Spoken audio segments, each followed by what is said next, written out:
There's a version of your first cruise where you show up at the cruise port, hand someone your bags, and figure it out as you go. And honestly, you're gonna have a great time. I did that too on my first cruise. But there's a second version, the one experienced cruisers are quietly running, where a few small decisions already got made days, sometimes months before anyone stepped foot on the ship. And those decisions can be the difference between a good trip and a trip where maybe you saved a few $100s, skipped the worst lines, and walked off without a single ugly surprise on your bill. The cruise lines, they're counting on you not knowing that second version exists. So I'm gonna hand it to you. And fair warning, the last one on this list is the kind of thing that starts genuine arguments in cruise groups. So stick around for that. Hi, I'm Melissa, a university professor who loves to cruise and who loves to talk ship. I have cruised enough times on enough different lines that all of it is pretty second nature to me now. But none of it started out that way. Every one of these is something I either learned the hard way or I watched a first timer get burned by. None of it's complicated, it's just the stuff that never makes it into your welcome packet. So let me get you cruising like you've done this a dozen times, even if it is your first or maybe even second or third time. Number one, the first day bag and what they will take at security. First timers picture rolling up onto the ship and strolling right into your cabin to drop off your stuff, get unpacked, and start enjoying your cruise. Well, the reality is that's not how it goes. On most cruise lines, your cabin is not gonna be ready until around 1 or even later in the afternoon. So you board with your bags and you end up wandering the buffet with a bag, hunting for a table where it's really crowded and a few thousand other people are doing the same exact thing. It is the most chaotic 90 minutes of the trip. And for me personally, as much as I love cruising, the embarkation day shuffle with all the time wasted and trying to fill time before your room opens and trying to get a meal, that's the part I actually don't like. The pro move here is a small bag that you carry on yourself with everything you need in those first few hours. Obviously important things like your passport, your medication, you always want to take those with you, but also your swimsuit, your sunscreen, maybe a phone charger, a change of clothes, things that you genuinely cannot sit around without. So while everyone else is standing guard over their luggage, you've already changed and you're up at the pool. Because your room not being ready yet is not going to slow you down one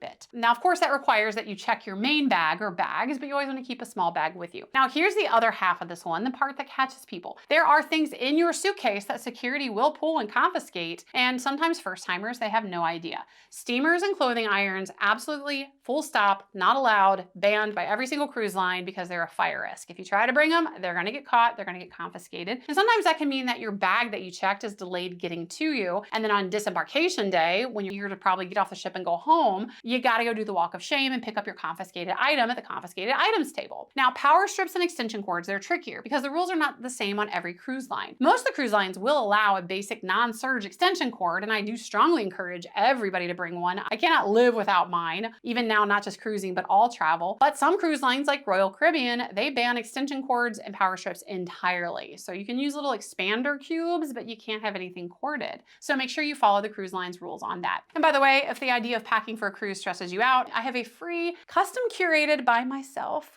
cruise packing list and planning guide. I'll drop the information below. So go fill that out. I'll send it to you. So make sure you pack smart.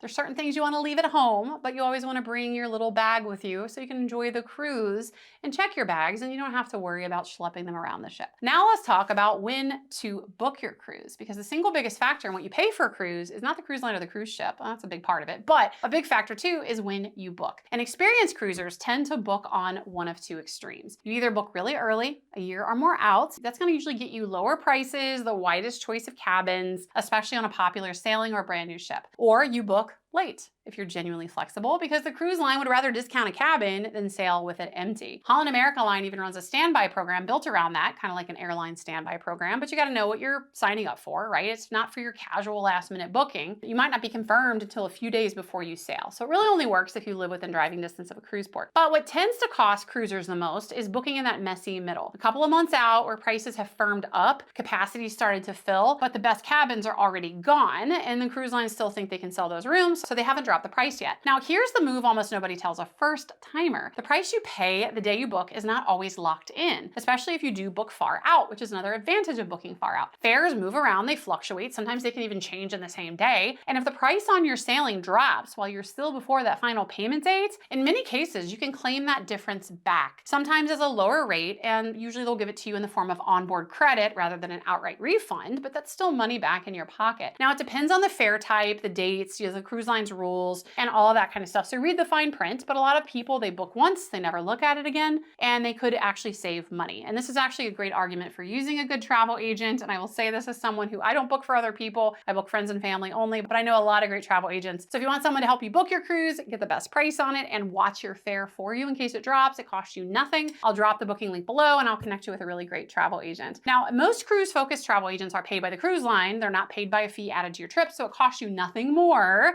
But having a travel agent means someone in your corner who knows all of these rules better than you do, and they can keep eyes on your fare. Number 3, buying your Wi-Fi, dining, and spa before you ever board. All right, if you wait till you board the ship, a lot of the stuff, almost everything, is gonna be priced for the person who showed up with no plan.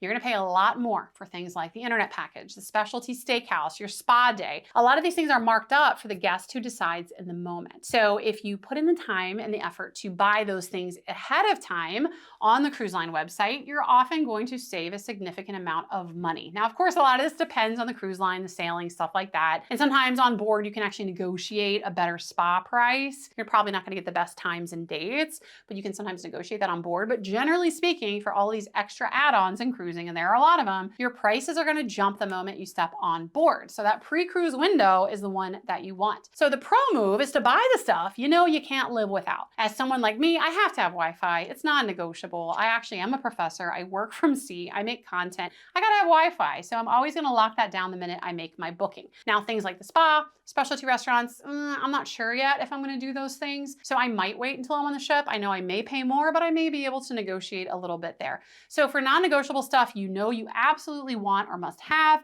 book in advance to save the money. Number 4, pros always do the cruise math when it comes to the drink package. Now, drink packages, they look like an obvious all-inclusive choice, and the marketing leans into that, but there is a real cost to this, and it's important to understand that and to do the math. Depending on the cruise line, you're usually around $60 to $100 per person per day, and you really have to read that carefully because on some cruise lines, that already includes a service charge, and others are gonna tack on another 18 to 20% on top of that. And you also have to account for the fact that some cruise lines like Carnival, Holland America Line, and Princess do not allow the drink package to work if you're visiting one of their private islands. So you really have to do the math. You have to look at how many port days you have versus sea days. Because on a sea day, you're on the ship all day, you're gonna use the drink package more. If you have a port day though, and you're at port and you're off the ship from 7 a.m. to 5, 6 p.m., you're probably not gonna be drinking much on the ship that day. So you really have to do the math, account for the gratuities that are gonna be tacked on there as well, and figure out if it is a better deal to go that way or to go a la carte. Now that one gets a little tricky. There's a lot of debate. There's a lot of math that be mathin'. I have a whole video I encourage that you watch. I'll drop that link down below in the comments. But before you click that buy button on any drink package, I strongly recommend that you do the drink package cruise math. Because in a lot of cases, unless you're a super heavy drinker on a cruise itinerary with a lot of sea days, usually it's better off just going a la carte. Number 5, booking independent excursions. All right, here's the one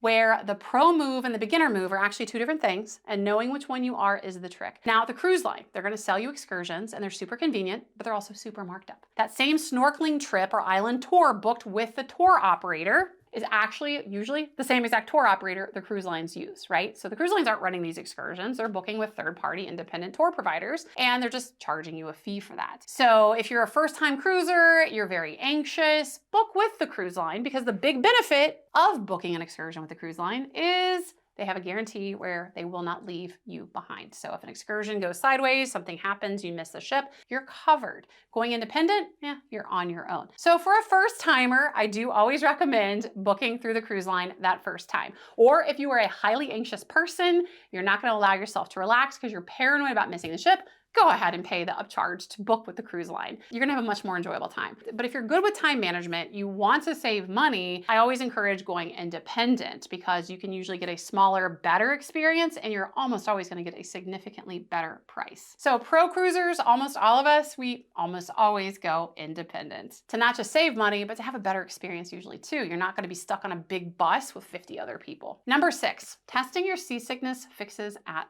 home and how to combat seasickness. All right, this is one that I learned the hard way. My body does not like seasick medication. My first few cruises, maybe my first 10, 12 cruises, I used to get viciously seasick. And on maybe my 3rd cruise, I got really, really sick, and I brought those scopolamine patches that go behind your ear, and it really affected me in not a good way. I felt like I had been legit roofied. And after I got home, I researched it. I'm like, what happened? I slept for like 2 days. And I realized that for the vast majority of people, you see them behind their ears, the little patches, right? To combat seasickness. They have no problem at all with it, but yeah, I do. My body does not like it. My body also does not like Dramamine. And it's unfortunate that I learned that on a cruise, and it was actually a short cruise, and I slept 2 days out of like 4 days. So I literally slept half my cruise because I was trying to fight seasickness. So before you go on a cruise, if you've never taken seasick medication before, I encourage you to test it out at home first and make sure you're not gonna have a really bad reaction to it. As for me, eventually the seasickness just got better. I use those little sea bands. I don't know if it's psychosomatic, but it seems like they worked. I rarely get seasick anymore, thankfully. I do drink ginger ale to combat it. But before you take any untested meds, don't do it on a cruise ship. Test it out at home. And make sure you bring the homeopathic stuff as well in case you're like me and your body just hates everything. And speaking of seasickness, another thing that first timers should consider is that your cabin choice can matter more than you think. Those rooms that are more middle, so middle to lower ship and centered, not in the forward or the aft, which is the back of the ship. The forward and the aft are going to be rockier than the center, and higher is going to feel rockier as well. So if you are prone to motion sickness, pick a cabin based on that kind of middle to low midship location. And that's another advantage of booking early out. You're gonna have the pick of the litter when it comes to picking the room location. Number 7, carrying your own bags off the ship. All right, I'm a big fan of checking my bags getting on a ship because, as I mentioned, I hate that whole embarkation day shuffle of like carrying your stuff around, your room's not ready, you're trying to get some food, everything is crowded and chaotic. I hate it. But when it comes to getting off the ship, a lot of people disembark the standard way. You pack the night before, you check your bags, you set them outside your cabin door around 10 p.m., 11 p.m. The crew takes them, and in the morning you go hunting for them in this giant haul of nearly identical suitcases. You try and find it, whatever, right? Now the pro move is what's called self-assist or self-carry. So while I like to check my bags getting on a ship, I prefer to self-carry getting off a ship. And quick caveat, I do understand that this only works if you do not have mobility or physical limitations. So if you do not have those limitations, which thankfully I do not, I prefer to self-carry off the ship. I don't have to worry about stressing out about packing everything by a certain time the night before. I don't have to worry about my bag getting lost. That did actually happen to me recently for the first time. I did check a bag, which I don't normally do, and what do you know, just my luck, it got lost. It did get found after a couple hours, but it was very stressful. But you don't have to stand in line. Disembarkation is just so much smoother. So really kind of put some thought before your cruise into how you're going to handle the luggage, not just getting on the ship, but getting off the ship as well. And just because you check or not getting on doesn't mean you have to do the same thing getting off. Number 8, checking your onboard account every single day. A cruise ship, it's cashless on purpose because they don't want you to think about all the costs. They don't want you to think about the bill that you're quietly racking up. You swipe your cruise card, your wearable band for everything, the drinks, the gift shop, the extra dinners, the photos, the shots, all this stuff. And that's not an accident, that's by design, because that swiping or tapping, it doesn't feel like spending. And that's exactly why it's so easy to do a lot of it. Now here's the trap. Sometimes charges show up that you did not make. You get billed twice, or a package gets applied wrong. I've had that happen to me. It's not common, but it has happened. And if you wait until that last minute, it's harder. You're gonna have longer lines at guest services to try to fix it. And if God forbid you actually didn't catch it till you're off the cruise ship, well, good luck to you, because trying to get a cruise line to issue a refund or to fix one of their mistakes after you're off the ship is virtually impossible. So the pro move here, it's about 2 minutes a day. Check your balance every day. And look, I'm a casino player. That's how I cruise free. I have a whole guide to free casino cruising. Sometimes I don't want to look at my bill. I don't want to know. It's like sticking my head in the sand. I know I spent a lot of money. I don't want to look at it. I don't want to be reminded of it, but you got to look at it. You got to force yourself to pull it up. It's right there on the app, because if you have an issue, you got to get it fixed. And sooner is better than later, because sometimes later becomes never. Number 9, never prepaying your gratuities. All right, this is the one I promised was going to start arguments, so here it is. I do not understand why people prepay for their gratuities. Now, if you take a cruise, gratuities, they're going to be tacked on to your bill. It's a part of cruising. It's a whole thing. I have a lot of videos about it. But when it comes to gratuities, when you book a cruise, you have to decide, do I want to prepay for them before my cruise? Or do I just want to have them added to my bill at the end of my cruise? And I really don't get the argument for prepaying them. What is the value of that? What is the benefit of that? And if you are a prepay for those gratuities person, drop your comments below, because I legit want to know. For me, as a business professor, I'm all about the time value of money. And if I book a cruise that's 6 months away, why would I give the gratuities to the cruise line in advance instead of just holding that cash myself? And then if for some reason I have to cancel that cruise, I don't have to try to claw that back and get a refund for it. So I pay my gratuities. I feel very strongly about that. I have a whole video about cruise gratuities and taking them off or not and all of that kind of stuff. So for me, I always pay my gratuities, but I'm not gonna prepay them. I would rather them just hit my account on the actual cruise as well. So cruise lines, when you book a cruise, they're always gonna try to encourage you to prepay for your gratuities. I personally don't see the benefit of that. A lot of pro season cruisers also don't prepay. And of course, that's ultimately up to you if you wanna do it or not, but I see zero benefit in prepaying for them. So if you're a newbie cruiser, let me know. What about cruising is most confusing to you? What would you like to know from seasoned cruisers that can make your trip even better? And if you're a cruising pro who's cruised a whole bunch, drop your best tips and comments down below and let's talk ship.